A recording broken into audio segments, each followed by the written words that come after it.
यदि आपको किसी भी साइज का रूम बनाना है तो सबसे पहले आप यही कैलकुलेट करोगे कि उस रूम को बनाने में टोटल कितनी हजार ईंटें लग जाएंगी। तो चलिए आज के वीडियो में हम आपको सिखाते हैं कि 10 बाई 10 फीट के रूम में टोटल कितनी हजार ईंटें लगेंगी। इसका कैलकुलेशन हम कैसे करते हैं।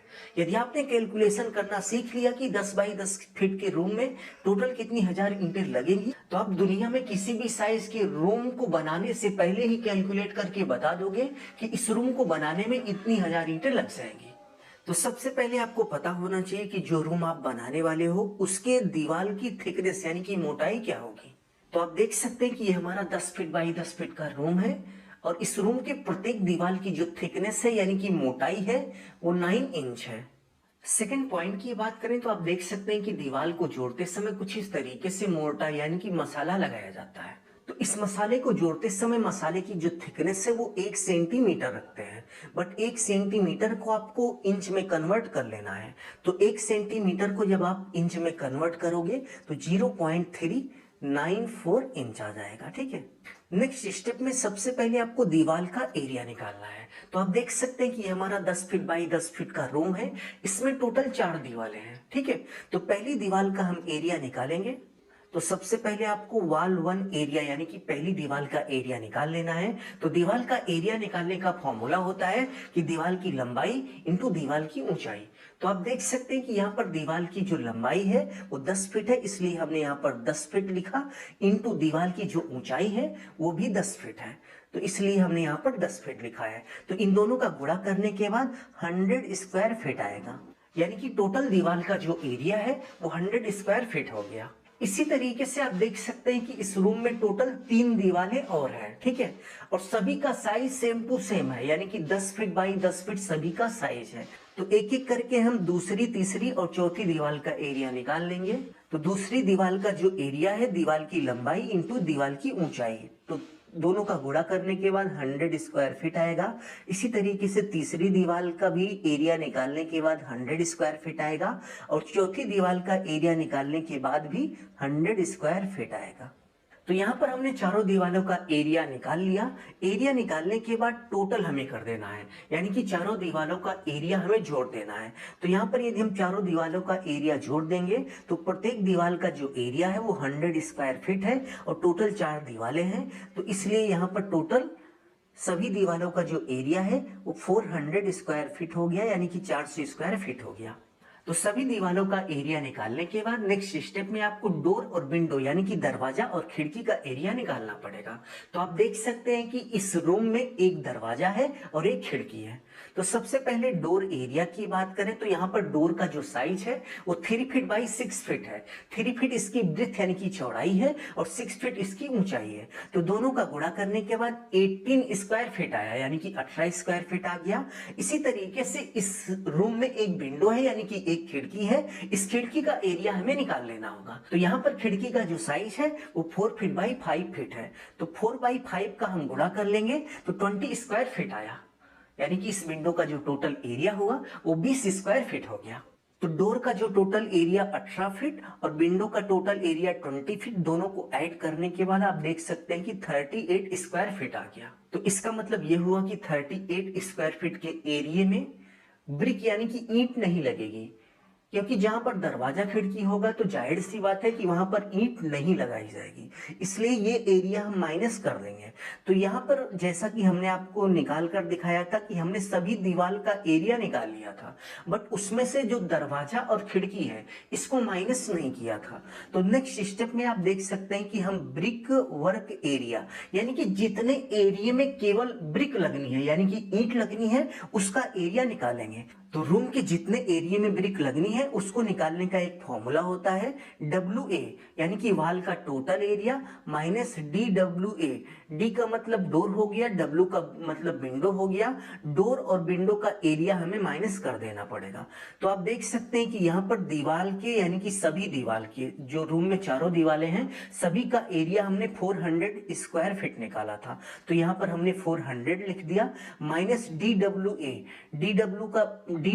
का मतलब हुआ डोर और विंडो का एरिया। तो यहाँ पर डोर और विंडो का एरिया हमने 38 स्क्वायर फीट निकाला था, तो 38 स्क्वायर फीट हमने यहाँ पर माइनस कर दिया। तो माइनस करने के बाद आप देख सकते हैं कि 362 स्क्वायर फीट आ गया, यानी कि 362 स्क्वायर फीट के एरिया में ब्रिक लगेगी। ठीक है, क्योंकि दरवाजा और खिड़की जहां पर रहेगी वहां पर ईंट लगनी नहीं है, इसलिए दरवाजा और खिड़की के एरिया को माइनस करने के बाद हमें यह पता चल गया कि टोटल कितने एरिया में ईंट लगनी है। तो टोटल कितने एरिया में ईंट लगनी है यह निकालने के बाद नेक्स्ट स्टेप में आपको वॉल वैल्यूम निकालना है। तो वॉल का वैल्यूम निकालने का फॉर्मूला होता है brick wall area into WT। WT का मतलब वॉल की थिकनेस। तो आप देख सकते हैं कि यहाँ हमने ब्रिक वॉल एरिया निकाल रखा है, यानी कि जितने एरिया में ईंट लगेगी उसका एरिया है इनटू वॉल की थिकनेस। तो वॉल की थिकनेस हमने आपको पहले ही बताया था कि 9 इंच है। ठीक है, तो सबसे पहले हम यहाँ पर WBA यानी कि brick wall area 362 square feet लिख लिया इनटू वॉल की थिकनेस 9 इंच है। तो इस 9 इंच को हम यहाँ पर लिखने से पहले फिट में कन्वर्ट कर लेंगे। तो किसी भी इंच की वैल्यू को यदि आपको फिट में कन्वर्ट करना है तो उसमें 12 यानी कि 12 से भाग दे देना होगा। तो आप देख सकते हैं कि 9 इंच में 12 से भाग देने के बाद 0.75 फीट आया। तो हमने यहाँ पर 0.75 फीट लिख दिया। अब चलिए दोनों का गुणा करके देख लेते हैं कि टोटल वॉल का वैल्यूम कितना हो गया। तो गुणा करने के बाद आप देख सकते हैं कि 271.5 क्यूबिक फीट आ गया। तो वॉल का वैल्यूम निकालने के बाद नेक्स्ट स्टेप में आपको ब्रिक का साइज निकालना है। तो चलिए हम आपको ब्रिक का साइज मापते हुए यहाँ पर लिखते चलते हैं। तो चलिए हम आपको माप कर दिखा देते हैं। तो सबसे पहले आप देख सकते हैं कि इस ब्रिक की टोटल लंबाई 9 इंच है, तो हमने यहाँ पर 9 इंच लिख दिया। और ब्रिक की जो टोटल चौड़ाई है यानी कि ब्रेथ है वो 4.5 इंच है। तो आप देख सकते हैं कि हमने यहाँ पर 4.5 इंच लिख दिया। और ब्रिक की जो टोटल थिकनेस है वो 2.68 इंच है। तो आप देख सकते हैं कि हमने यहाँ पर लिख दिया। तो ब्रिक का साइज मापने के बाद नेक्स्ट स्टेप में ब्रिक साइज विथ मोर्टार, यानी कि ईंट का साइज हमें मोर्टार के साथ लिखना है। मतलब ईंट को जोड़ते समय कुछ इस तरीके से ईंट में जो मसाला लगाते हैं, मसाले के साथ ईंट की क्या मोटाई होगी ये हमें पता होना चाहिए। तो ईंट को जोड़ते समय कुछ इस तरीके से जो मसाला लगाते हैं, इस मसाले की जो मोटाई होती है वो 1 सेंटीमीटर रखी जाती है। और 1 सेंटीमीटर को जब आप इंच में कन्वर्ट करेंगे तो 0.394 इंच आएगा। तो मसाले के साथ ईंट की मोटाई क्या होगी, यानी कि मोर्टार के साथ ईंट की मोटाई क्या होगी, यह पता करने के लिए हम ईंट की लेंथ, ब्रेथ और थिकनेस यानी कि लंबाई, चौड़ाई और मोटाई में मोर्टार यानी कि मसाले की थिकनेस को ऐड कर देंगे। तो मसाले की थिकनेस हमने आपको पहले ही बताई 0.394 इंच है। ठीक है, तो चलिए ईंट के साइज में हम मसाले की थिकनेस को जोड़ लेते हैं। तो यहाँ पर ईंट का साइज जो है वो 9 इंच है, प्लस मसाले का जो थिकनेस है वो 0.394 है। तो आप देख सकते हैं कि ईंट के साथ मसाले की थिकनेस को जोड़ने पे आप देख सकते हैं कि ईंट की जो टोटल लंबाई हो गई वो 9.394 इंच हो गई। इसी तरीके से ईंट की जो ब्रेथ है यानी कि चौड़ाई है वो 4.5 है, प्लस मसाले की जो थिकनेस है वो 0.394 है। तो दोनों को ऐड करने के बाद आप देख सकते हैं कि 4.894 इंच आ गया। इसी तरीके से ईंट की जो थिकनेस है वो 2.68 इंच है, प्लस मसाले की थिकनेस में आपको ऐड करना है। तो मसाले की थिकनेस ऐड करने के बाद 0.394 इंच आ गया। तो टोटल करने के बाद आप देख सकते हैं कि ईंट के साथ मसाला जब जुड़ेगा उसकी टोटल थिकनेस 3.974 इंच हो जाएगी। तो इन तीनों का हमें आपस में गुणा करके मसाले के साथ यानी कि मोर्टार के साथ हमें एक ईंट का आयतन निकाल लेना है। तो तीनों का गुणा करने के बाद आप देख सकते हैं कि 141.325 क्यूबिक इंच आ गया। तो क्यूबिक इंच में निकालने के बाद नेक्स्ट स्टेप में हमें इस वैल्यू को क्यूबिक फीट में कन्वर्ट करना पड़ेगा। तो क्यूबिक इंच को क्यूबिक फीट में कन्वर्ट करने के लिए सिंपली एक फॉर्मूला होता है कि क्यूबिक इंच डिवाइड बाई 1728, यानी कि क्यूबिक इंच में आप 1728 से भाग दे देंगे तो वो जो वैल्यू होगी वो क्यूबिक फीट में कन्वर्ट हो जाएगी। तो क्यूबिक इंच आप देख सकते हैं कि हमने 141.325 क्यूबिक इंच निकाल रखा है, जो कि एक ब्रिक का मोर्टार सहित वैल्यूम है। ठीक है, तो हमने यहाँ पर वैल्यूम लिख लिया, डिवाइड बाई 1728 कर दिया। तो सॉल्व करने के बाद आप देख सकते हैं कि 0.0818 क्यूबिक फीट आ गया, जो कि एक ईंट का मोर्टार सहित यानी कि ईंट का मसाले सहित वैल्यूम है। ठीक है, एक ईंट का मसाले सहित वैल्यूम है। तो एक ईंट का मसाले सहित वैल्यूम निकालने के बाद नेक्स्ट स्टेप में हमें नंबर ऑफ ब्रिक निकालना है।